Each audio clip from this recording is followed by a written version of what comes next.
thankful for the way these stories hold on to the lifetime we won't get back. I know these rivers carry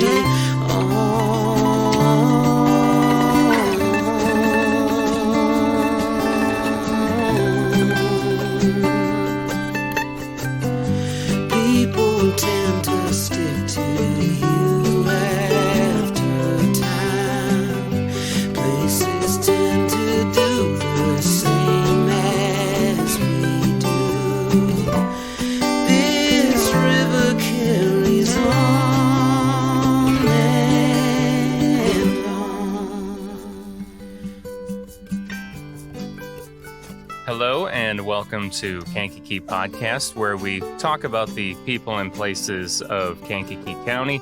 I'm Jake Lamore, and with it being October is Domestic Violence Awareness Month, and I thought it would be a great idea to have someone who is an expert at domestic violence and helping us be aware of it or help prevent it.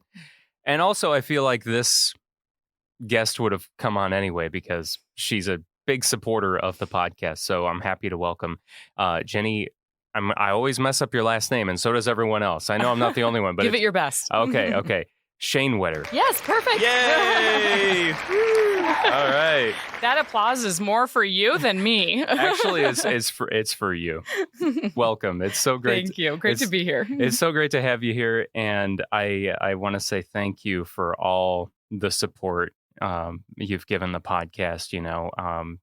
It's really meant a lot to have someone like you in the community to be like, hey, check out this podcast. It's really awesome. And it just means a lot. So thank you for that. Yes, you're welcome. It is really awesome. And I do feel like I'm talking about it on a weekly basis, but I have enjoyed all of the episodes and everything. So I appreciate all of your hard work because I know this isn't something that happened overnight, that there's a lot of energy and effort. So thank you for putting this together. Oh, you're too kind. Yeah, there is a lot of work, but I find that I just love this. I just love doing this. I love learning about people.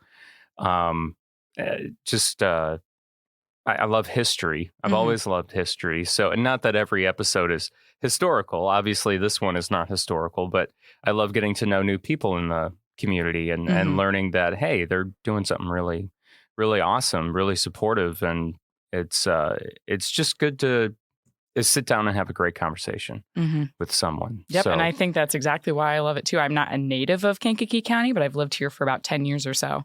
And getting to know a lot of the different individuals. Some are the names that we all know, but then other individuals that I've gotten to know through the podcast, as well as the history of it. I love history just like you.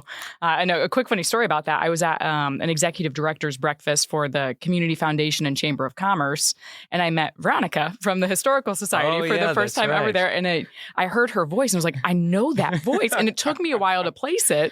And then she mentioned where she was from and everything. And I was just weirdly excited, like Christmas morning.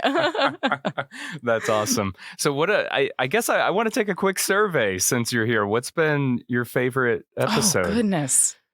I don't know if I could choose a favorite because there's a lot of really, really good ones. I don't think there's been any that I was like, skip that episode. I expect that just because I'm sure there's things that people already know about or excuse me, that, maybe they're not interested in, because like, for instance, maybe like the episode with my grandfather, like maybe they really don't care to hear about printing. The printing press, you know what I mean? Like I don't really care about printing presses. Yeah. But just for example. So I think the history ones, I really enjoy those where you partner with the Historical Society. I really enjoyed Eric Peterson's, Kent Wade's, Mike Tamano's. See, now I feel like I'm going to leave people out because there's so many. You should have. It was so funny. The day, I think it was like the day or two after Mike Tamano's episode dropped, and him and I worked together. I had seen him at the radio station, and he's like, Jenny Schoenwetter was just by, and she's like, yeah, I just listened to your whole life story. It was very true. You guys went all over the place in that one. Yeah, and in a fascinating way. Like, I didn't know his connection with comedy and everything, and that makes perfect sense now that I have gotten to know him a little bit more. Not that we like I know, or anything, but like through the radio station. Yeah, you're a regular guest, I guess. Mm-hmm. At the Milner media stations. Mm-hmm. So, and probably most of you were. I know you talked to Bill Yonka on X Country not too long ago. Yep. So, in fact, when he was here, I think this was a conversation him and I had off mic. He was asking me. I think he was asking me who else I was going to have on, or if I was looking for suggestions, and I had said, well, Jenny from Harbor House is going to be on. And he's like, oh, good. I was actually just going to suggest her. I think he had just talked to you that morning on his show on X Country. So I think that's how that got brought up. Yeah. And I'm not saying this just because he complimented me, but your interview with him, so that was probably, 2 weeks ago or so? Yeah. Well, I'm not sure when this is going to drop. Yeah, no, it'd be 2 weeks from the time this is going to drop. Okay. Yeah. But that one, I was like, I could keep on listening to you guys. It was just a wonderful combination. I think I posted it on your Instagram or something like that, but of like the history and the humor. You married that in a wonderful way. There's just been a lot of really good guests that you've had, and I look forward to continuing to learn more about our community, the people and places of Kankakee. Jake Lee's was really interesting as well. I'd heard some of those stories before, but it never ceases to amaze me. Yeah, that's exactly what it is for me too. It never ceases to amaze me, the things I learn even about well-known people in the community. So, and that's why you're here. We'll quit talking about the podcast and actually talk about Jenny and Harbor House, of course. But yeah, so you have been in Kankakee for 10 years. Where are you originally from? I am originally from a very small rural town in central Illinois. So it's called Leroy. It's basically right between Bloomington and Champaign on 74. And I was I moved there when I was just a couple of months old. My family was originally from kind of like Macomb, Schuyler County area. Okay. That's where I was born. But then we moved to Leroy, and my parents still live there. So it's probably a population of 3,500. And that's where my story began. I've heard of Leroy. I'm not sure if it's from my father, or I wouldn't be surprised.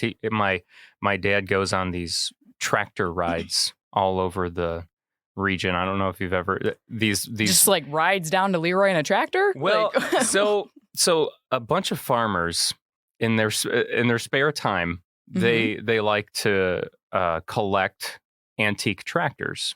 Okay. And part of not all of them, but there's a big group of farmers. They will take these antique tractors on rides, long rides. And a big group of them. And they'll go for, some of these rides are actually a couple days long. Wow. Yeah. So like, do they stop and camp along the route, or like there's something, they get like hotels or something that like, is so cool. Yeah. So my dad has an antique tractor himself. And the last couple years or so, he goes on a lot of these different rides, and a lot of them take place in more rural parts than Kankakee County. I mean, there are some tractor rides that happen here in the county, but a lot of the bigger ones happen, in the more the south of Kankakee County. So they don't ride through Chicago or anything. Not in Cook County? No, probably. Okay. They probably, I don't think they'd like that too much. They probably wouldn't. But that would be funny to see a bunch of antique tractors in downtown going Chicago. Down Michigan. Yeah, just going down Michigan Avenue, just cruising along. And that's the thing. Like, these are antique tractors. They only go so fast. Yep.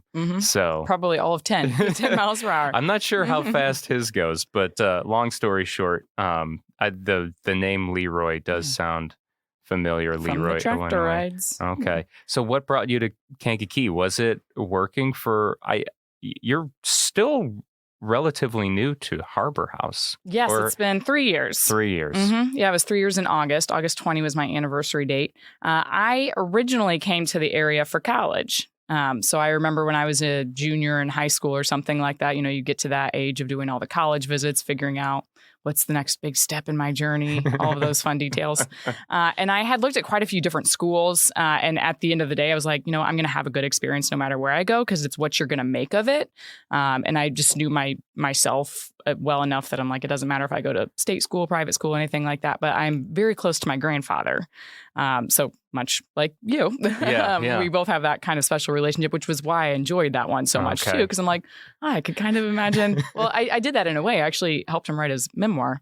Oh, that's funny, because my oldest brother, Josh, helped my grandfather write his memoir as well. So it was so fascinating, which that's a whole story of itself. But to get back to your question. I would love to hear about that sometime. Yeah, it was quite a process, long process, but fascinating. And I would do it all over again 100 times.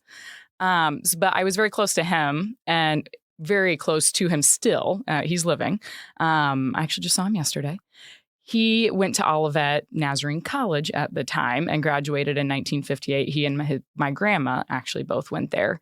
They were from this small rural town up in Wisconsin and both ended up at college here. They had known each other growing up and everything, but didn't really see each other until they ended up here. And they both wound up at the same college. Yep, at the same college, and had started dating when they were here. But I have always been very close to my grandfather. When I was in junior high or high school, I had to, pick between the sports. You can't do soccer and basketball anymore. So I chose basketball because he used to be a basketball coach. And I was like, I'll have a good experience either way. I don't really have a strong preference. So it was just something that I wanted to be able to have that connection with him. So then I went to Olivet for that connection. And that's what originally brought me to the community.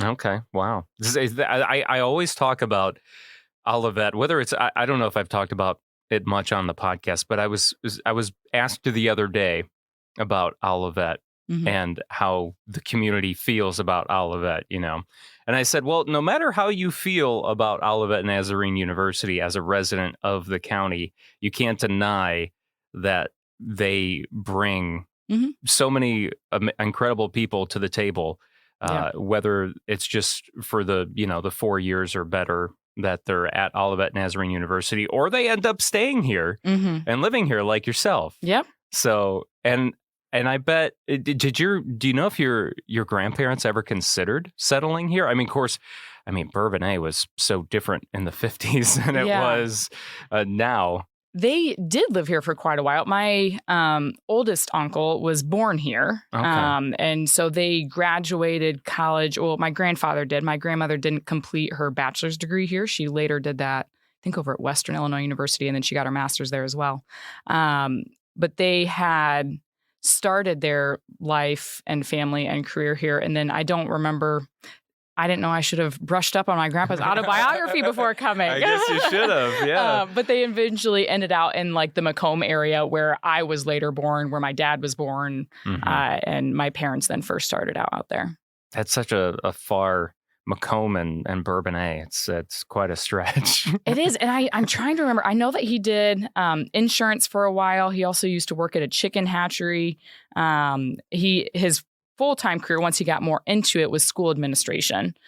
So he did that, and he worked at VIT, if you're familiar with Schuyler County. That's one of the school districts out there. I don't know if it's still out there or if they've consolidated. But that was where he then eventually ended up moving to. And he now lives with my parents. He moved in with my parents probably about 10, 15 years ago. Okay. Now, growing up, did your grandfather have, what kind of stories did he have about Olivet or about Kankakee County or the Bourbonnais area? The tornado. So I remember the tornado. He talked a lot about that, taking off the top floor of Burke administration. And then also when all of the veterans came back from, I am blanking on which war. Well, that would have been probably, if you said he graduated in 1958, probably the Korean War. Yes. Yeah. So they used to have kind of like that village where it was a lot of more like barracks style housing. Yeah. Kind of back where like, I think it's called like Snowbarger Park or something, where like the football fields and everything like back there used to be just like a lot of kind of trailer parks, barracks type setting. So I know that that's where my grandma and he had lived. And there's Olivet has an archives department, so they might be an interesting interview to talk a little bit more about like the history and everything. They have a great Facebook page with kind of posting some of those memories, but there's a deep history in some of the stories. I remember when my uncle was first born here. Well, you're only born once, so it was the first and last time being born here. They had mentioned it was right during a river flooding. So there'd been like a massive amount of rain or something like that. And he talked about like how hard it was to get to the hospital. Riverside, I don't think was here at the time because he... Yeah, Riverside started in the 60s, I was think. thinking. Yeah. St. Mary's was the would have been, well, I don't know if it was the only one, but yeah, it might have been the only one. I'm a little rusty on that, but I'm almost positive Riverside started in the 1960s. I don't know if there was something before that. Mm-hmm. That's something that I'll have to brush up on. We're getting out of my area of expertise quickly. Yeah, and a little bit on mine too. I mean, I know a little bit of history of both St. Mary's and Riverside, but I don't recall off the top of my head. But so it was hard to get to the hospital in Kankakee. From all the flooding and everything like that. So they had to take multiple routes. And they were like, well, we almost thought we just had him in the car. But luckily they had made it to whatever hospital they went to. Yeah. And were able to get everything safely figured out. I would have imagined that, right? Kennedy Drive or 45 there, it gets kind of low. Yeah. So I imagine it always floods there. Yeah, I'm sure it probably would have been flooded right there. So there's no way to get to Court Street. Yeah. And he always referred to like Kankakee State Hospital, which from my understanding is, help me out. Shapiro, thank you. But I was like, I don't think that you would have had the child at Shapiro. But no, I don't. I mean, I suppose it could have happened. But as far as I know, that was strictly for mental health. That was my understanding, too. That's always been my understanding as well. So, I mean, whether there was a period in time where they took... Yeah, I have They no had clue. a wing open that was actually for, maybe one of the other hospitals couldn't take births or something like that at the time. So it's been 60 years, more than 60 years since that happened, which between like age and everything, your memory can deceive you at times, but he had always talked about having to cross a river. And so then I was like, well, St. Mary's, if that was the only hospital, you didn't have to necessarily cross a river to get there. So possibly where Shapiro now is, but I have no clue for sure. And it was probably St. Mary's. Yeah. or Riverside, if that was in existence at that time. Yeah. But yeah, that would have been interesting though. That would be that'd be interesting to find out. Going back and seeing if anything like that. It's probably on happened. His birth record, I would guess, his certificate. I would think so. It should say where, That's my goal for the year is to figure that out. I'm sure there's a lot of curious listeners right now. They're like, where was her uncle born? Yeah, where was the uncle born? Oh, that's good. So you, what did you, when you started at Olivet Nazarene University, what was your major? I studied business. So I was primarily business administration, then with concentrations on nonprofit administration, accounting, and Spanish. So that was my 4 years there. And I was very involved with student employment working and then some of their campus activities. It was kind of cool that when you did come to Olivet, unlike some other students, not all of them, but some other students that come here from different areas might not know too much about the area, but having your grandfather's stories and knowledge, you walk in there and be like, oh yeah, there was a tornado here back in, Well, it's funny too, because I have some second cousins, like my dad's cousins, one of their families lives in the area and then some of their kids. And I remembered I think I was a freshman and I was in Target and I hadn't fully put that together yet. And my dad's cousin stopped me and they're like, Jenny? And it took me a while to place it because I see them every year at our big Schoenwetter family reunion. Okay. And I was like, Dawn? And so it would kind of become a game of where could I run into them. Yeah. So I had some other family, but I never saw them quite as much. But it's fun to have some of those connections. So your time at Olivet Nazarene University, were you there like the typical 4 years? And did you end up getting your bachelor's in business? Yes, I did. Mm-hmm. And then what was your time like at Olivet here? What were, take us through the memory lane of... Oh, gosh. feel a lot has happened since then. Yeah. It was a good student experience. Like I said at the beginning, it is what you make of it. So I knew that was going to be true of any university that I went to. And so I wanted to make sure that I got my money's worth and my investments out of that experience. So I, worked hard in the classes. I did 3 internships while I was a student, lived up in Flint, Michigan for a summer with they still are my Michigan parents no matter what, but got to do kind of like a host family up there as I worked at a homeless shelter. Did an internship with Riverside and an internship with, I think United Way was the third one. Okay. So those 2 were both local. Had gotten to develop some mentorships and relationships with some of the professors that really helped support me and prepare me for where I am. There are always people that I can still reach out to and call and do oftentimes. One of them had actually kind of prompted, and while I was a student, I started something called the Student Philanthropy Council. That was a professor had this vision, and he was like, I've been waiting for somebody to come along, and would you be interested in doing this? And I had taken like 17 to 18 hours every semester because it was the same. You paid the same amount whether you took 15 hours or 18 hours. And so being from a small rural community where my parents worked really hard to get where they were, I was going to take as many classes to get to that 18 hours because I didn't want to leave money on the table. Yeah, you wanted to get your money's worth. So like even one semester I took a piano class, which I come from a background of music, so that was helpful. And I did not know that. Yeah, I couldn't play anything for you now. No, so, you don't play anymore? No, I don't. It was just that one semester because I wanted to use up the time, and it was wonderful. Had a great professor for that. I digress. But it was an overall really good student experience. And my senior year, I was ready to kind of skate out easy. So I think I had scheduled for like 13 or 15 hours, and it was going to be my easiest year yet because I had taken the 18 full course load leading up to that. And so he's like, well, I know that you had a lighter load, so would you be interested in launching this group and everything? So I did that, which was really helpful. And then as a part of doing that, I got to know a lot of the individuals in their Office of Development, which is the fundraising office.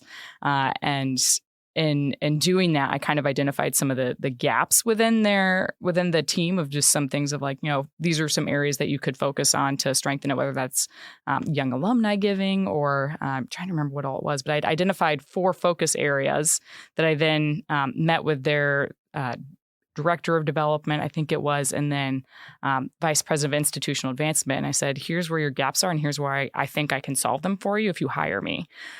So I had proposed that. And after like 7 or 8 months, I started that conversation when I was a senior in college. I was then hired for that position that I had kind of proposed. You created, yeah. Yeah. So then I was able to graduate. I had worked part-time in the marketing department for probably about a month or 2 before I started this full-time job. And so glad that I did. I met one of my best friends through my time there and learned a lot about writing because one of my mentors, she became my boss for that 1-2 months. And she wrote all of their press releases. So that really honed my writing and my ability to communicate through that mode. And I, then started in development as coordinator for development, I think was my first title. And I worked there for 5 years and ended as director of annual giving. Kind of progressed about every 2 years, got a promotion and more responsibilities. And then after 5 years was ready to look for the next adventure. So from Olivet, then working for Olivet, is that where Harbor House came into play, or what came after working for Olivet? That is where Harbor House came into play. So while I was at Olivet, I was on United Way's board of directors. Okay. So I had learned about Harbor House and a lot of our community agencies when I was serving on the board. I think I was on the board for about 3 years before I had to resign because I started at Harbor House and that was a conflict of interest. Obviously, yeah. But it was, I loved my time with United Way, just getting to know, because like I'd said, I wasn't originally from this area. I had gotten very involved in the community while I was a student, but it was different. You kind of get involved from an arm's length because I wasn't planning on staying in the area, actually. When I graduated and got the job at Olivet, my parents were over the moon because they'd always expected me to move abroad, move international. And that's something that has always been a huge passion of mine. I love to travel. Even when we were talking about the tractors at the very beginning, my mind got to thinking about the subcultures of the United States and how that's such an interesting subculture I'd never considered. Even being from rural Illinois, where like you're surrounded by I had and farmers. Friends and classmates that rode tractors to work. And then I rode my motorcycle to work. And so it was just all these random things in the parking lot. But I was on United Way's board of directors and had learned about Harbor House through that. And then I am also involved in Zonta Club of Kankakee. And I remember I was at a Zonta meeting sitting next to the board president at that time. It was Cheryl Trudeau, just a wonderful human. Can't say enough good things about her. Isn't Cheryl the president now of... Isn't she still the president of Zonta? Or I saw that she just became governor of a district. That's what it is. So she just got a great honor with that, and she's a wonderful leader. She was my first board president that I worked with at Harbor House. But at this dinner that I was at, sitting next to her, she was like, our executive director just submitted their letter of resignation, and it hadn't even crossed my mind. I said, I know that can be a tough process. Looking for a new director. Good luck. I hope you find the right person. And didn't think anything more of it. And now I know I've met the director before, the executive director for Harbor House that came before you. I met her a couple of times, and now her name escapes me. Rosa Hernandez-Warner. Okay. I don't know why. Actually, that's not who I was picturing. But Robin Savage was the executive director before that. So I'm only the fourth executive director that Harbor House has ever had, and we started serving the community in the 1970s. Okay. Yeah. So Cheryl had told me about that vacancy, didn't think anything of it because at the time, I had actually at that point applied to probably 10 or 15 international jobs with like the UN and some other opportunities. Wow. So I wasn't planning on necessarily staying in the area. I've come to love this community, and I did at that time. But I knew that I was like, well, if I want to move abroad, maybe now is the time to do it.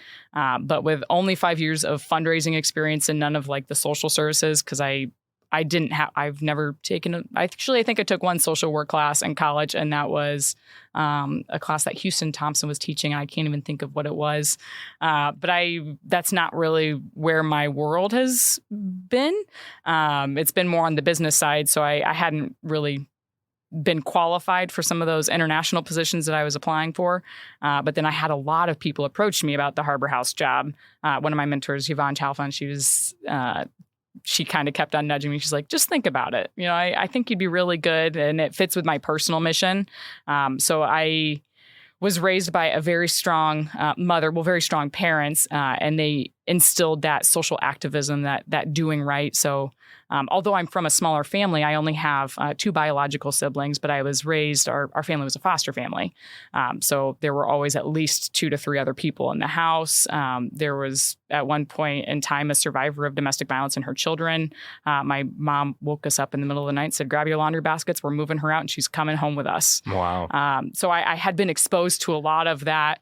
And even just like crazy car chases throughout Bloomington of chasing somebody that my mom had seen this guy push a woman out of the car while he was turning and kind of berate her and everything. And somebody else had stopped to take care of her. And mom threw her phone at me. And she's like, Jenny, we're going after him. And so she's like, call 911. So I'm on with dispatch as we were racing through town. And so just a lot of those things. And what's so funny is that she's mid 60s and still has that fire. She just called me on Saturday.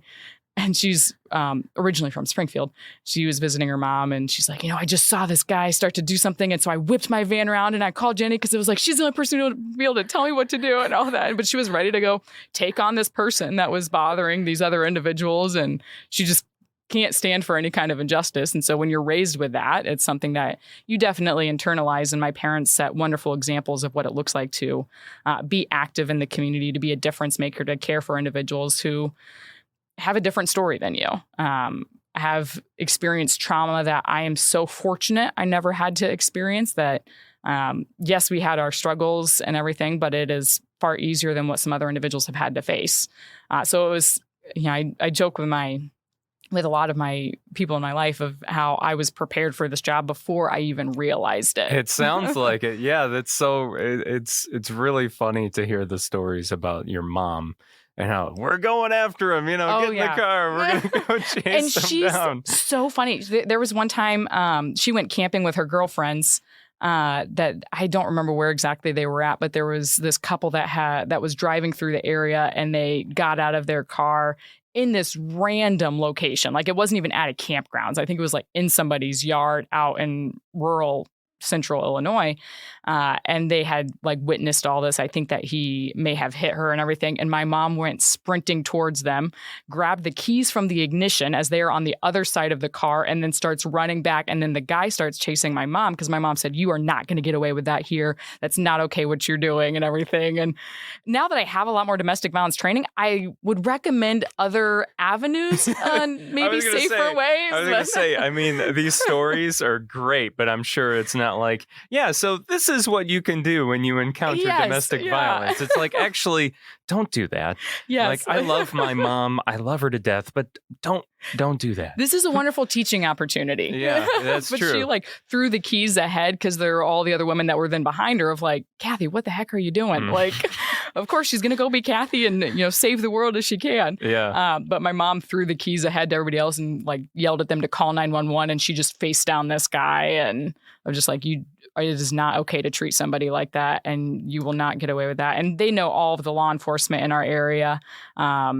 With it just being such a small town, my parents are very involved with like the ambulance services. So I don't think it surprised the police when they got a call from my mom. Yeah, and they're she's like, got Kathy Schoenwetter's here again. Right, she's got the in there, She throws out the bat signal and they come out. Yeah, I was going to say, does she have a bat signal on her car, maybe? And just throws that out there.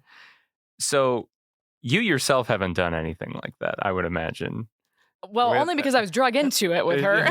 Well, I mean, like with Harbor House now, obviously that's not exactly how it works. No, that is not our approach to things. In retrospect, with more training, I see how lethal and dangerous those situations could have been, not just from mom, but also then potentially making it even worse for the victim in that situation of creating a more challenging dynamic for them. But I'm glad that I got to witness that side of my mom of just no matter what, you do everything that you can do. I exert my energy in a slightly different way. But I'm glad that she taught that, and both of my parents, that they instilled that in us kids growing up. Yeah, you really were trained and set up to do this job. It was just meant to be. So you were on the board of directors for United Way. Mm-hmm. And for those that aren't familiar, United Way, just to put it simply, they are an organization that funds a lot of nonprofit organizations in the area, including Harbor House, which is one of the biggest ones. Now, Harbor House, let's go just briefly, like, how Harbor House started and what it's all about. Yeah, so Harbor House started, like I mentioned a little bit earlier, in the 1970s by a group of very passionate advocates and citizens of Kankakee County. So it was some families that came together and were tired of the lack of services, the injustice that they saw. So they were the change that they wanted to see in the world. They used their own personal homes as the safe homes, and were able to connect with victims through their landlines and everything. So it started incredibly grassroots, which I love that about our community, is that we find a need and we jump on it and we address it. And it was actually pretty early on in the domestic violence movement. So this was in the 70s. The Illinois Domestic Violence Act didn't even pass until 84 or 86, something along those lines. That sounds so late. Yes, it is. It's incredibly late. And that's true of everything for the gender-based violence legislation and everything. Like, even the Violence Against Women's Act wasn't passed until around that same time. So we were on the front end of it, which I love that about us. So it's something to be so proud of. We had this group in the 70s. That's. So then we became official, and then in the early 80s, did all the paperwork to file as an organization and everything, and then had been through some different facility struggles with where we would be located, and then our location. We've got 3 different locations, actually. One that was most recently added within the past year, and then 2 others, which, if you're familiar with Harbor House, have been involved with Harbor House. You know where those are. That's Obviously, confidential location. I was going to say, we're not going and to the tell you. address is. Yeah, right. Nope, not doing that. Yeah, come visit us today. Yeah, come visit us online at harborhousedv.org. Ding, ding, ding. So we had been through some different struggles with different facilities and everything. And then the place that where our shelter is currently located used to be an old doctor's office. So that had been donated to the organization. There had been some expansions onto that to help with meeting the growing needs of the community. I don't want to say growing needs because domestic violence was new, but it was just more awareness and connection with services because domestic violence has been here since the dawn of age. Yes. And it's something that we didn't talk about it for so long and sometimes still don't talk about it enough because the more that you let things like that hide in the shadows, the more that they can proliferate, the more that they can just, integrate with society, become socially accepted norms, which isn't okay. But that's something that I'm so glad that they had that vision and started that so early on. And then just to see how it's grown and also the longevity of the executive directors, that it was in the 1970s and I'm only number 4. That's incredible. Mm-hmm. Yeah. So I stand on the shoulders of some great individuals who brought it as far as it is and wonderful team members. I love my team. I can't ever imagine not having worked with them. Like some of them, I'm like, I feel like I've known you my whole life, which when you go through trauma in the trenches with people, you develop those bonds, of course. But there's been a lot of individuals who've dedicated their blood, sweat, and tears to making this organization what it is. And I'm forever indebted to them. I think it's wonderful and I love what I do. So with October being Domestic Violence Awareness Month, what are some of the things that Harbor House does to raise awareness about that in our community? I know there's usually several different events and obviously fundraisers. There's fundraisers all year round, but what are some of the things you've been doing currently? It's an interesting time because we're also still in the middle of a pandemic. Yes. So the awareness has been of the domestic violence, but also the impact of the pandemic on domestic violence. So just with helping individuals to see that there has been a huge societal issue, a crisis, if you will, across the board. So we tried to have a lot of different events to connect with people where they're at. So some individuals are comfortable with gathering in-person activities. So we host some different things for them. We have the Candlelight Vigil on October 25, which I think would be the past by the time maybe. I'm looking at Yeah. I think let's see. Actually, this comes out on the 25th. Okay, as so we're that talking day right now. Yeah, so we have the Candlelight Vigil that evening. That is going to be at the Kankakee County Courthouse steps. So that is to bring awareness to the victims who've lost their lives locally and then also nationally throughout the pandemic. We've seen 7 losses of life in our own community in that time frame, which is not normal for our community. It's very tragic. But then we also take a time to celebrate the survivors. Because yes, there's been an increase in the violence that we've seen, the physical violence escalating to homicide. But there's also been a lot of people who've come out of this year with the deck stacked against them and the strength that they have shown, the courage that they found within themselves, the creativity to survive a terrorist in their relationship.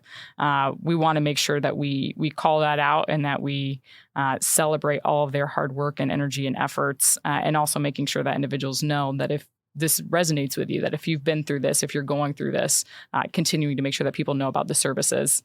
So that's one event that we have coming up. And then the other one that will be coming up by the time this drops will be on the 30th, partnering again with Zonta, which I mentioned a little bit earlier.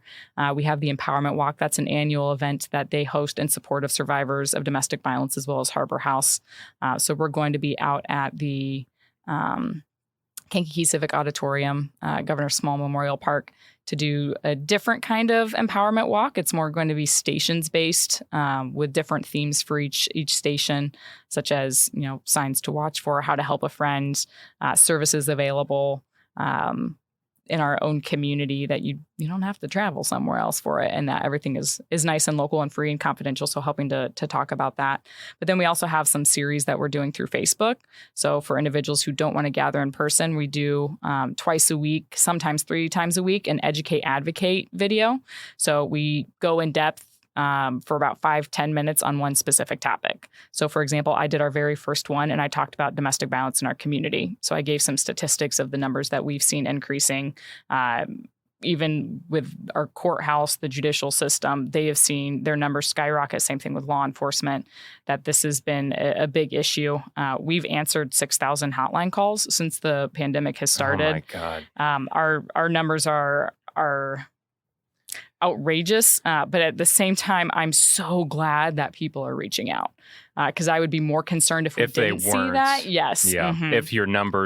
If the domestic violence cases in the court system were high, and your numbers at Harbor House weren't matching that. Yes. I know I was listening to Rob West on the Valley report the news, and he had sound clips from, I think it was Sheriff Downey and maybe even Jim Rowe. Yep. Both of them were talking about the domestic violence cases are through the roof right now. Yep. And we're seeing that too. Yeah. Yeah. So there's a lot of conversations behind the scenes that the community isn't seeing with entities like Sheriff Downey, State's Attorney Rowe, Chief Alan Swinford from Manteno Police, Kankakee City Commander Donnell Austin.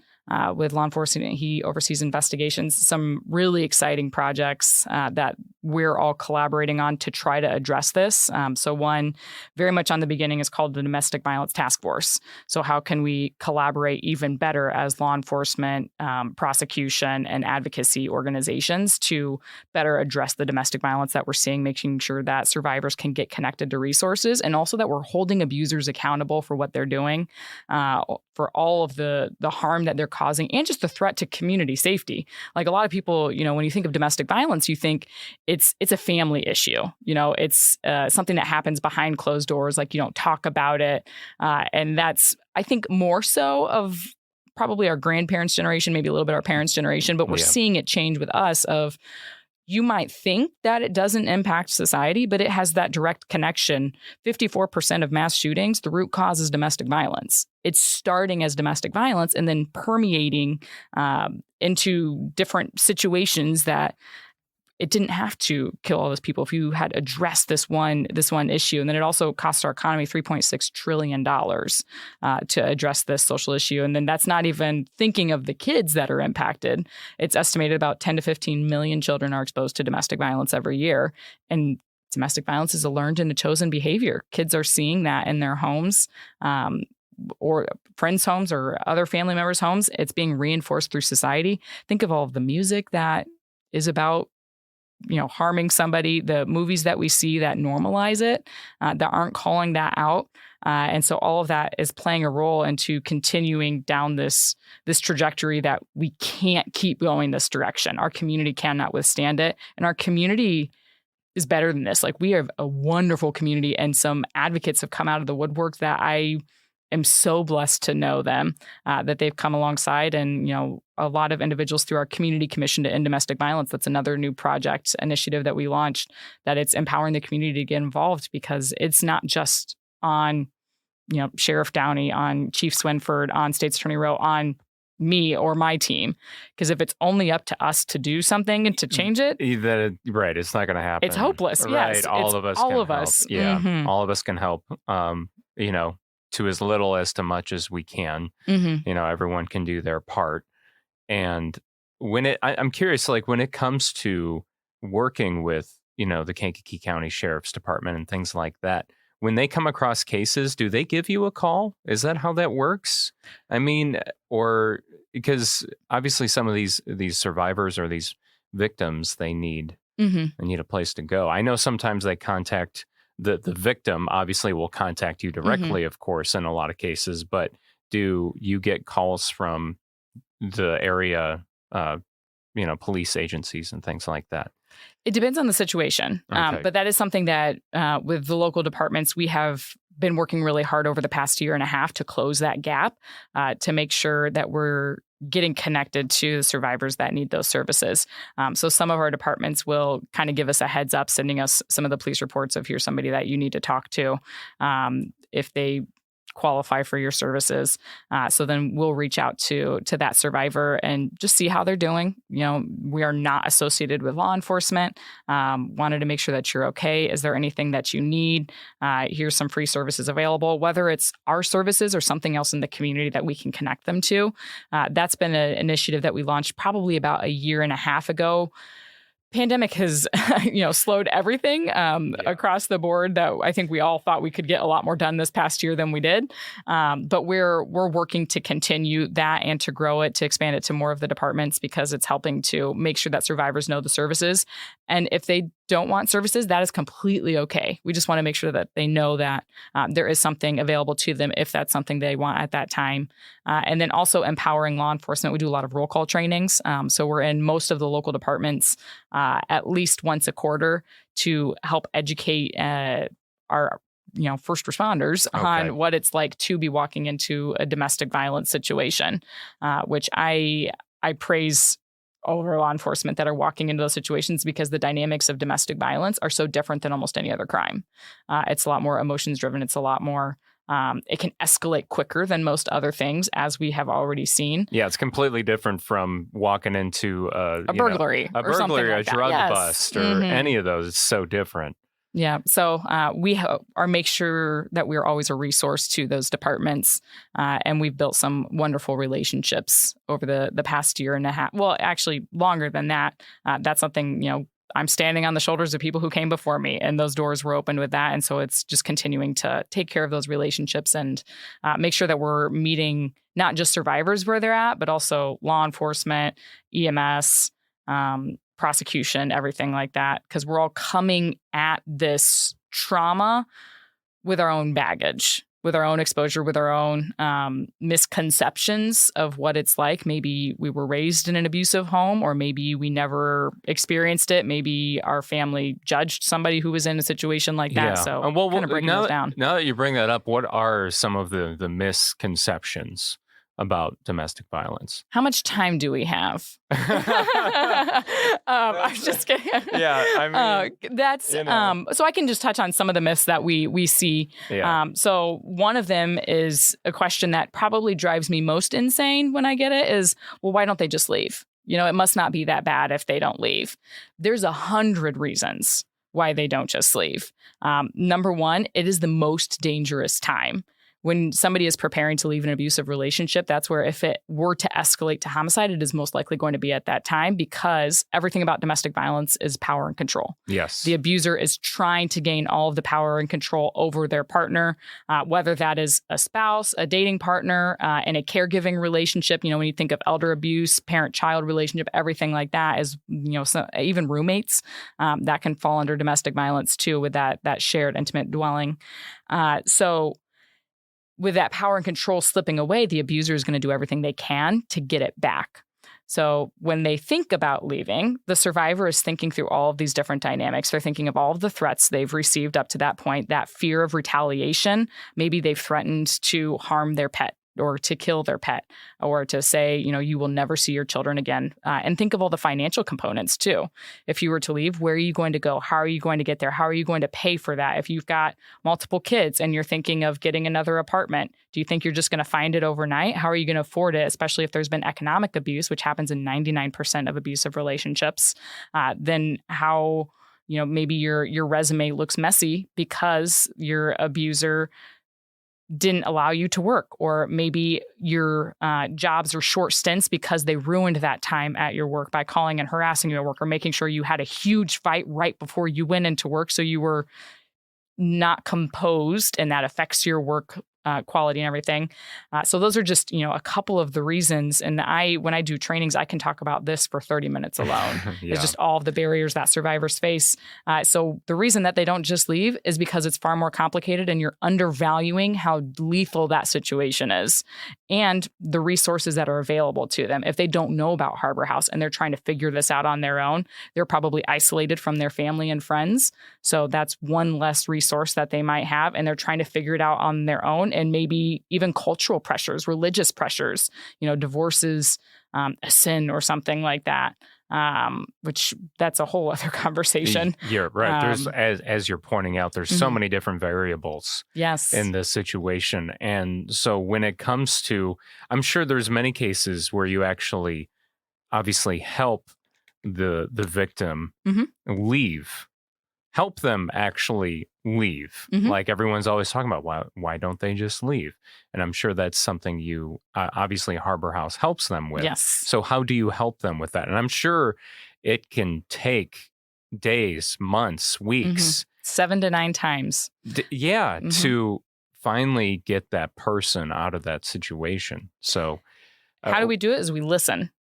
So it's not about me. It's not about my team. It's not about how much we think we know, because survivors are experts of their situations. They know what their abuser is likely to do and not to do. And so we work with them to create a safety plan, which is basically trying to predict what might happen and what will I do if this starts to happen.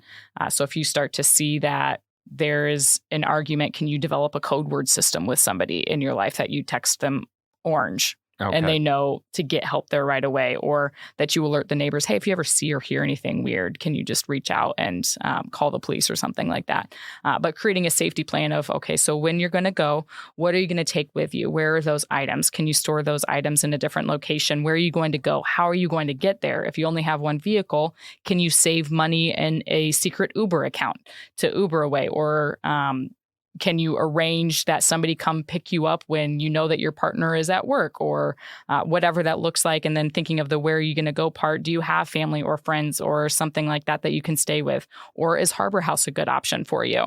So helping to think through all of those different scenarios, even on the finances side. Do you know what your financial situation is? Have you been given any access to accounts?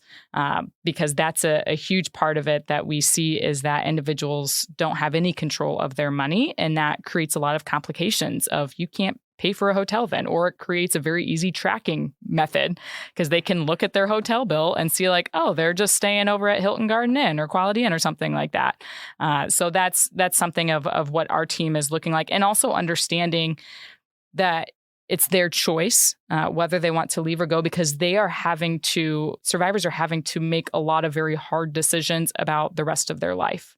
You've invested all this time into a relationship. You love your partner.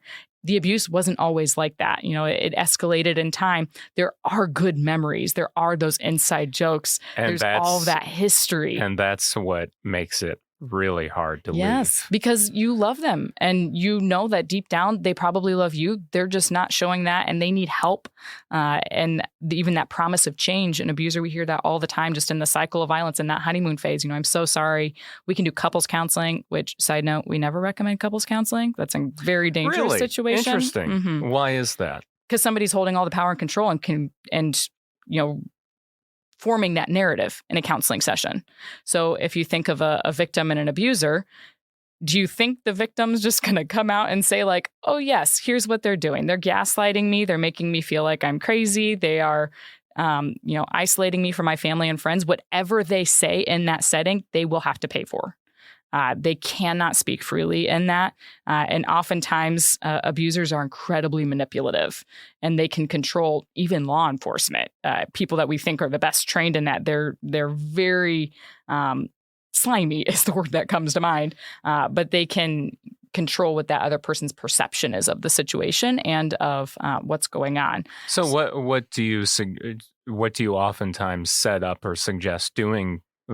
If not couples counseling, is it just individual counseling or? Mm-hmm. Okay. Yep. Because both individuals have things that I recommend that every person talks to a counselor. Like, absolutely. You got a heartbeat, I think you might want to talk to somebody. Yeah. It's never a bad idea. Yeah. Because we all have things that we go through in life, but we do recommend separate counseling. abusers can change. Statistically, it is a very small percentage, and it's usually with some kind of intervention. But some of the key things, like on an abuser side of that, if they want to change, they first have to acknowledge what they've done and take ownership and responsibility, which is incredibly rare because nothing ever is their fault. Yeah, it is, and that's not just domestic violence. That's life. That's it's an addict. It's all that stuff. You have to admit that you've got a problem. And that you want to actually change, that you want to do something different. There are some individuals who have taken that different path and who have chosen to not abuse anymore, because you can definitely do that. Anybody can make that choice at any point in time. It's going to be hard work, just like for any hard choice you have to make in your life. But that's something that oftentimes trying to do that with the victim being strung along is a very dangerous situation for that victim. Of they need to take care of themselves. The abuser needs to really do the work and get at it. And then the survivor needs to hold that abuser accountable too. If they promise they're not going to do it again, what are you going to do if they do it again? And then again after that, and those kinds of things. And that's, again, incredibly hard, because what if there are children involved? What if there are pets? What if you are all by yourself in this random town and don't know anybody? It creates a lot of barriers and dynamics. I'm sure there's been cases where the abuser knows it's the abuser's hometown, but the victim is not familiar with the area. They're from somewhere else, whether it's far away or not. What if somebody doesn't believe them? So we see that a lot too, of well-known individuals in our community that we're working with the survivor of that relationship, but they don't want it to come out that that person's there, because they're like, nobody will believe me. Look at how well respected this is. Look at the role they play in the church. Look at the successful company they own, or whatever that looks like. They, A, don't want to necessarily always ruin that person. And B, there's no way that that person would be an abuser, is what the community would say. Like, oh, well, they come to church every Sunday. Oh, they are our best giver. They lead a Bible study. They XYZ. And unfortunately, because of how manipulative abusers are, that puts even more pressure on survivors with coming forward, of having that fear of not just retaliation from their partner, but also from the community. And I love seeing on a national scale when people are held accountable, because it helps to bring a little, like, look at R. Kelly. Yes. Like that whole dynamic it's of huge. Thank God there was finally a verdict out of that. I feel like we're seeing more and more of that on a national scale. Yes. So I would imagine that helps you in your situation, to where someone that's well known in our community and there's someone that they've abused, for them to come forward. What do you usually do in those situations where there's there's a well-known leader attached to one of these situations? Well, with the Illinois Domestic Violence Act, I can never disclose. So whatever is shared with me for, like, on when a survivor calls our hotline or something like that. Like, there are times when I go throughout the day and I've got that running list in my head of like, oh, I know the rest of your story that you will never say. But I can never say anything. I would never say anything publicly, because that's not my information to share. That is the survivor's story to share if and when they want to do that. So that's the first thing that we're always reminding survivors when they call our hotline, is everything you share with us is highly confidential, as guided by the Illinois Domestic Violence Act. If that confidentiality is broken, our employee, which if in the scenario would be myself, is terminated immediately, charged with a misdemeanor, and cannot come back to Harbor House. So that's something that, because individuals are very hesitant sometimes to tell us that. And I completely understand why. And so that's something of, you tell us when you're ready. But that's true of anything. If you don't even, the first time you call us, if you don't even want to tell us your name, that's okay. Just tell us what you want us to know, and we'll talk through it. And when you feel safe and ready, we'll take that next step in that journey. But it's something that, like, when working with contractors, we ask, like, who would be coming to the facility, because we want to make sure that we're not, like, inviting an abuser into our shelter when they're the victim of in their life and everything. So we navigate those waters very carefully. But I think that empowering the survivors in making that decision of telling their story how they want to tell their story, because some individuals don't ever want to, because they don't want that to define them. Because I'm so much more than just a survivor, is the perspective of some individuals. I'm also maybe a mother or a business owner or whatever that is, and I want to keep thriving and kicking butt in this area of my life. And that one part helped to make me who I am. Do I want to go through it again? No. But they are wonderful advocates because they can identify domestic violence very, easily once you've survived it. Thinking of Gabby Petito and everything that's going on with that case, I had a lot of survivors reach out to me just when that body cam footage came out, and they said, that was my abuser. And for individuals who've seen that body cam footage without training, you're probably like, oh, there was nothing wrong. Like, everything seemed great and law enforcement did great. And when survivors watched that, they saw a very different story because they saw themselves in Gabby's shoes oftentimes. So it's interesting dynamic, as we know who is in the community might be on that list and everything. But we always support survivors and helping them to make whatever decision they want for themselves. So what are all the different things that you do offer survivors? Because I'm sure there's that it goes with saying, well, you say you can keep me safe, but how are you going to do that? That kind of thing, So how does that, what are all the different services that Harbor House offers? Our first one and our main one that most people know about is our 24-hour hotline. So if an individual wants to start with making that call whenever they feel comfortable and safe, that number is 815-932-5800. And that's even if you think that maybe your friend, your brother, your whoever that is in your life is going through this and trying to figure out, how do I walk alongside them? So anybody who's going to answer that call is a trained domestic violence advocate. Most of our staff, we've been ramping up our certified domestic violence professional. So I am a CDVP. So it's something that we kind of have to go through a couple more steps with an exam and studying and continuing education and all that. So the hotline is the main one. We also, during the pandemic, launched our chat line, which is available through our website, so harborhousedv.org. And that is if somebody maybe doesn't want to make that phone call, thinking of especially younger generations, they don't communicate with a phone call. No, it's texting or whatever other social media platform. And I just saw a funny meme the other day. So I'm an introvert, and it same here. Yes. A lot of people are like, "Really, you're an introvert?" But I hear you on the radio and the podcast. It's like, I'm an introvert. You want to hear the beauty of that? I'm by myself. I'm by myself. Exactly. I'm like, being on the radio as an introvert is an introvert's dream. Yes. Because you actually get to interact with a bunch of different people, but you don't have to see them, and Yeah, and it's not going to be like, oh, I've got to interact with you for 8 hours. Yeah, like, right. I got you for 30 minutes or 5 minutes or whatever that is. But there was a meme that was something like, when an introvert is like building up the energy to make a phone call, it's like, all the Rocky scenes of like working out. Like, sometimes making that phone call really does feel like that. So maybe just starting with the chat line and just messaging back and forth and kind of testing the waters of how safe do I feel? Do I see them showing up? Do I see them caring and believing me? So we've seen a big uptick in the number of individuals using our chat line, which I love. That's why great. I pay for that service. And that is us. That's our advocates. You're not talking to somebody in Washington or San Diego. You're talking to people in Kankakee and Iroquois counties that are aware of what's going on. So our chat line is another one. We have counseling for adults and youth, and all of our services, again, are free or confidential. We really focus on the youth because abuse is a learned and chosen behavior.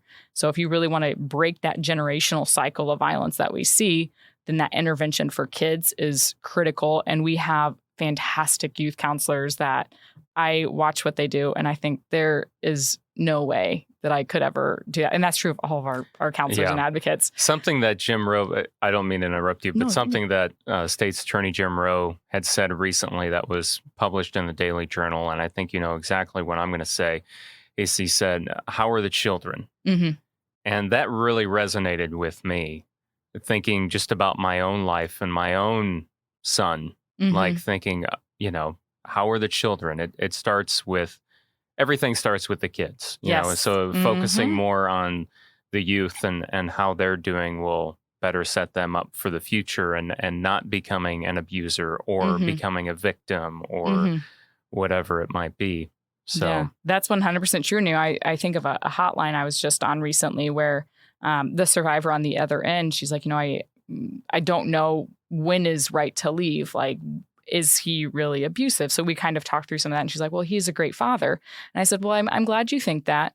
But I just want to ask you a couple questions. You don't have to answer it. But, has your partner ever yelled at the children? Has your partner ever put you down in front of the children? Has your partner ever tried to turn the children against you? And I kind of asked these whole scenarios, and she said yes to all of them. And I said, just something for you to think about. Is that's the example that your kids are seeing of how you treat somebody. That's the example that they're seeing of how they show love in a relationship. And I don't know if that's what you want them to be thinking what love is, because that's not love. That is control. That is abuse. So kind of breaking it down in some of those ways with helping survivors to understand the impact of domestic violence on children, and also just how it affects their ability to function. If you're familiar with ACEs, Adverse Childhood Experiences, it's a survey that was originally, the study started, I think, in the 90s by a physician out in California, and it is revolutionary. It's helping to understand how trauma impacts children, especially trauma without intervention, and how the more ACEs, so there's 10 questions that are asked, and the more yeses that you say to those, the more that it impacts even your health. That if you have 6 yeses, it can decrease your life expectancy by 20 years. Wow. Because of that trauma that somebody is experiencing as a child. So all the questions are for if you're under 18. If you complete that as probably I don't want to say average domestic violence situation, because there's not an average, but for that, it's oftentimes anywhere between like 5 and 7, and just think of where that puts you on the safety side of things. So that's why we really focus and hone in on the youth through youth counseling, and then adult counseling, helping survivors to heal, to break that personal cycle. Legal advocacy, so support with the court system. State's Attorney Rowe is wonderful and very aggressive against domestic violence, and we love that. The court system in general is highly traumatizing to a survivor, though.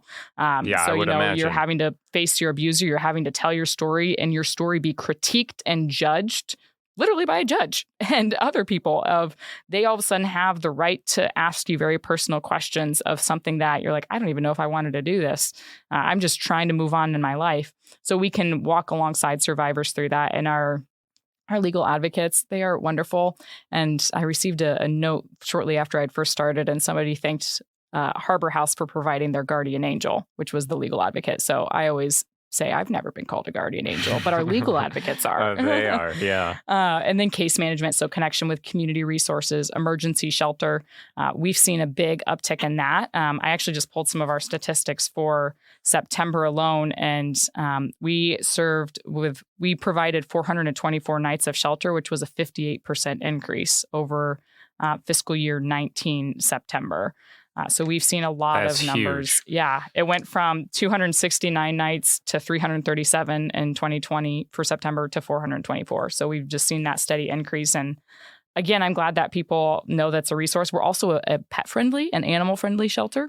Yeah, because people have pets. Don't know about that. Yeah. Yeah, they're part of the family. I just spoke at an event on Saturday to help bring awareness around domestic violence and animal abuse connection. And that's something that pets are like children in a lot of ways. They see the dynamics of domestic violence, they experience it, they internalize it, and they become a source of threats and of power and control for the abuser. So those are just a couple of our services. We also have a resale shop that is located in Watseka, which helps to fund our programs.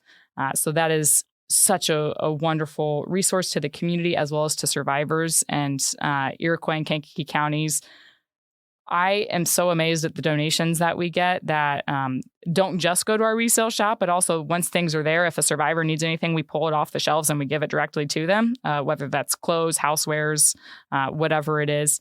So I'm so grateful for all of the community's support through our resale shop. And then things like this of talking about domestic violence, our prevention and community outreach team. I think I have for the month of October probably 10 to 15 presentations just for myself, not even counting our other presenters. And I love it when people come ask me to speak or somebody from my team to speak, because that's what we need to stop not talking about it. Yeah, we got to keep talking about it, especially during the times when the numbers are high. I mean, it's whether the numbers are high or low is no matter. It's an important matter no matter what. But I guess I want to know what can a person do to help against domestic violence? What are the different ways people? I'm sure a Harbor House is almost like any other organization. They're always in need of volunteers. And that's probably something you need more than anything, I would imagine, right? So the biggest way, like for individuals interested in volunteering, is to get involved with our community commission to end domestic violence. That's something that I love that we launched that probably about 6 to 8 months ago. And it's trying to empower the community to be more a part of the movement to end domestic violence. So what those meetings look like, it's once a month, and it's open to anybody in the community. You don't have to be a survivor of domestic violence. You don't have to be trained in domestic violence. You don't have to be a social worker. We have individuals who check all of those boxes and others. That meets once a month for about an hour to an hour and a half on the third Thursday of the month. So if you go to harborhousedv.org/events, then you can read all about the Community Commission to End Domestic Violence. Some of the things that they did, they broke into 4 different focus areas, and one explicitly was bartenders and servers. So this committee went to every single bar in Kankakee County and hung tear sheet flyers in every single bar. And how incredible is that? They got to have the conversations with the bartenders about, some of the signs of domestic violence, what that looks like, and then getting to put that resource in those locations, because sometimes your bartender is also your therapist, and you might tell them things, and they see things. It's like the person that cuts your hair. Yes. Same thing. Mm-hmm. So. Yeah, that is so true, is that you build that relationship, and there's sometimes like flies on the wall too. They see a lot more than people realize, and some of them could probably tell you exactly who the abusers and survivors are in our community. So like that's one of the success stories that's come out of the commission. So I love to see individuals getting involved through that, because there's the opportunities to get out there and hang flyers, to work maybe more behind the scenes and strategizing of what it looks like, and just continuing education. We have different speakers come to each one. The November one, so thinking ahead, is going to be one of our youth counselors just talking specifically about the dynamics of domestic violence as it relates to children, how children are impacted, and then what interventions you can do with children. So we always make sure that we combine that continuing education as well as the action, because that's what we need action. So that's one way to get involved. Other volunteering, if individuals are working directly with survivors, they do have to, per the Illinois Domestic Violence Act, go through 40-hour domestic violence training. We are certified to offer that, and we do twice a year. We just finished our last one back in August, and our next cohort is going to be in March or April. We haven't firmed that up yet. But that's 20 hours of self-study through like online modules, and then 20 hours of lectures with our team. So with certified domestic violence professionals from your own community that know the dynamics and language of our community. And that is something that there is a fee to that. That's actually not a cost that we impose, though. That's a cost for the online modules of utilizing those services. Those are the 2 main ways, I'd say. But I think thinking through your own personal life of how can you advocate for survivors in your workplace? What policies does your workplace have in relation to domestic violence?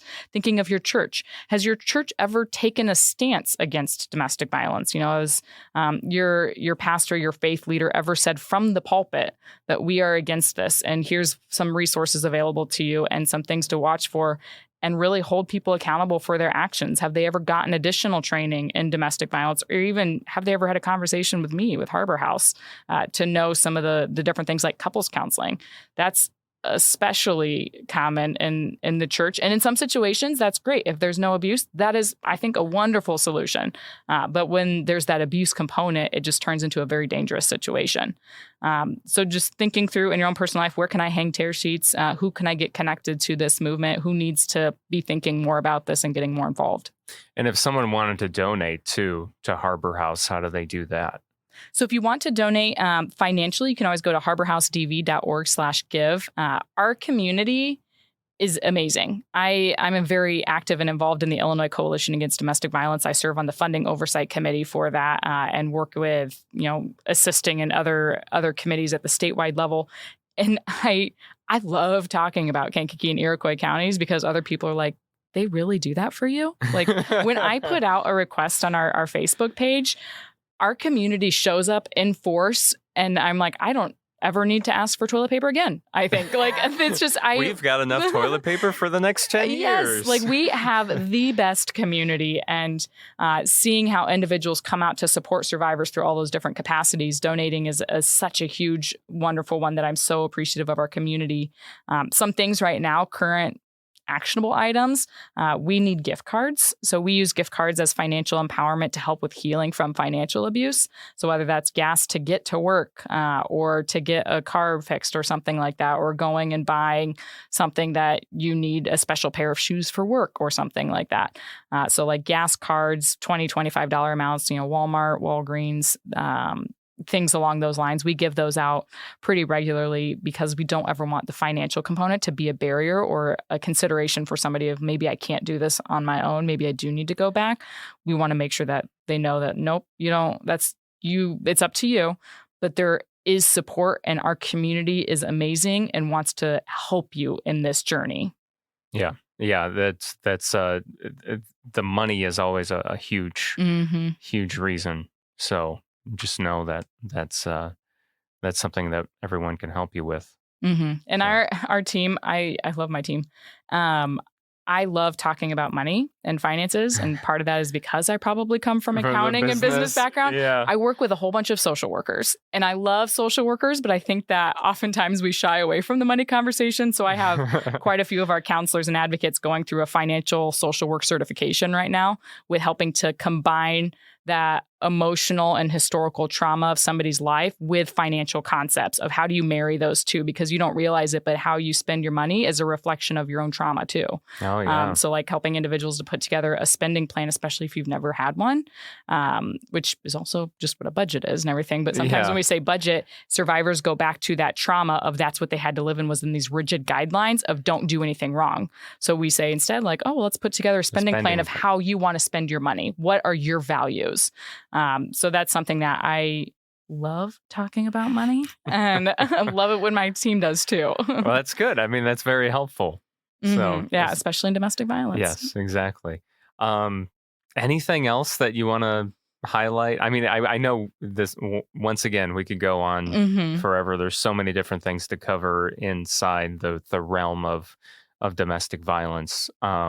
I guess one last thing I want to know, and maybe we did touch on this a little bit earlier, but what are some other forms of domestic violence that often aren't saw or That's seen as question. domestic violence? I don't think we have touched on it. I've kind of given some examples throughout. So the main one that everybody thinks of is physical violence, physical abuse. So that can look like hitting, pushing, shoving, strangulation, which we talk a lot about strangulation. It's one of the most lethal forms of domestic violence because, and the scariest part is you can die weeks after being strangled because of the, think of everything that's in your neck region. It's connecting your brain to the rest of your body. So we talk a lot about bringing awareness to that. Because there's some people will die of a blood clot, right? You can, Weeks later. Or a carotid artery might be torn or something like that. Maybe. And that'll be from the strangulation. So you didn't actually die from being choked to death, but there's the damage that is what actually did it. Thinking of just even that loss of blood to your brain, whether that is, manual strangulation, which just I should have given a trigger warning for individuals who have been through this, just maybe like fast forward 30 seconds. But that it's not always just manually like with somebody's hands. It can be with an object. It can be just anything to restrict somebody's breathing, forceful pressure on somebody's chest, things like that, because that can affect your brain with how it functions, with how you're remembering things, which oftentimes then when people are strangled or physically assaulted in that way, people are like, well, their story keeps on changing. Yeah, because their brain kind of turned off for 30 seconds. Like, what do you expect? And like how that affects your memory. And so I'm very It's almost like they have dementia, Yeah, for that period of time as they're trying to remember what happened. So when a police officer responds immediately, they might not get the whole story because the survivor really doesn't know the whole story at that time. Maybe they blacked out and don't remember the chain of events leading up to that. That might come to them down the road. It might not. And that's something that I appreciate. Like when we have, prosecutors who understand that. That's something that's so helpful. And we've got a great team on that side of things, but always with our medical advocacy, making sure that we can connect individuals to healthcare services. So that's physical violence. And then sexual violence, that can look like anything that is non-consensual. That can be something as far as, rape, marital rape, which is very much a thing. And that's something that I see a lot. Oftentimes more in the faith community of not acknowledging marital rape. But that's something that at any point in time, individual has a right to say no of whatever they want in relation to sexual acts or just their body. So that's, again, anything non-consensual. It can even be somebody wanting to disclose sexual preferences or anything like that as a way to hold somebody in a position of like, oh, well, if you don't do this, I will tell your pastor or your boss that you're into this freaky thing or something like that. Like that's something that is in an intimate setting. Like that's not for public information, but that is used as a source of manipulation. Economic abuse, which I mentioned, that happens in 99% of abusive relationships. So that can be withholding money, not allowing an individual to see all of the financial resources that they have, all the retirement accounts, things like that, forcing them to give the check to them, limiting what they can purchase, restricting their own educational goals and employment goals. Emotional abuse, also verbal abuse, those are kind of one and the same. That can be like gaslighting, gaslighting? Yeah, explain gaslighting for those that... It is originated from a 1940s movie with Ingrid Bergman that's called Gaslight. And it was, I think she won an Oscar or something like that for it. But a phenomenal film if you haven't seen it already. But gaslight is basically kind of, in short terms, crazy making. So you're trying to alter somebody's sense of reality by making them think that what they've done didn't really happen or that a situation didn't play out as they remember it to be. So then they're questioning themselves. They're like, oh, well, maybe I do have terrible memory. Maybe I am going crazy. Maybe I'm not a stable person, which none of that is true. But the abuser manipulates the situation to create this false sense of reality. There's a quote from the movie, and I hope it comes to me, that the victim in that, so Ingrid Bergman in the movie, says something that she, kind of was going crazy, was going out of her mind. And her friend who kind of comes alongside her in that says, you're not going crazy. You are slowly and systematically being driven out of your mind, which is what gaslighting is. So then also putting somebody down, doing anything to tear at somebody's, confidence and self-esteem and making them feel like a piece of crap, because that's not okay. And that's not something that should happen in a loving, healthy, caring relationship. So those are some examples of the verbal abuse. Spiritual abuse can be using somebody's religion against them. So maybe taking, if you're of the Christian faith, maybe taking a piece of doctrine out of context or a piece of scripture out of context, destroying somebody's religious icons. So an example I always use is, going back to the Protestant faith, is if you had like a Bible that had been carried down throughout the generations. So you've got your great-grandma's handwritten notes, you've got your dad's highlighters, you've got your great-great-grandma's prayer list in the front, but something that is so emotionally connected to the history of your family, and then somebody tearing that up in front of you and burning it. Like that's horrifying and so sad that you lose that, but then also that connection with like the history of your family's spiritual journey and of what that's looked like, of you've inherited this faith and everything and made it your own through each generation. But those can be examples of spiritual abuse. Also forcing somebody into a religion that they don't agree with or limiting their access to that support system, because oftentimes for some individuals, their spirituality and faith is a big part of what's helped keep them alive up to that point. And then another form is social abuse. So like digital abuse kind of falls under social abuse, using social media to control somebody who you can be friends with or can't be friends with, threatening to post pictures of somebody, private pictures of somebody, which is also illegal. Isolating somebody, removing them from their support system, manipulating those friendships to turn all of the friends in the family against the victim, to make them feel like they are all alone, and then also vice versa. So maybe with the survivor in that situation, telling them that, I really don't think that your parents have your best interest at heart. Didn't you catch that sly comment that your mom made about your clothes and everything? I think we need to maybe not see them for a while because I don't like how they're treating you. So it's creating this scenario that they're planting more seeds than what are really there. And that's isolating somebody away from their support system who could be a source of help if they were choosing to leave.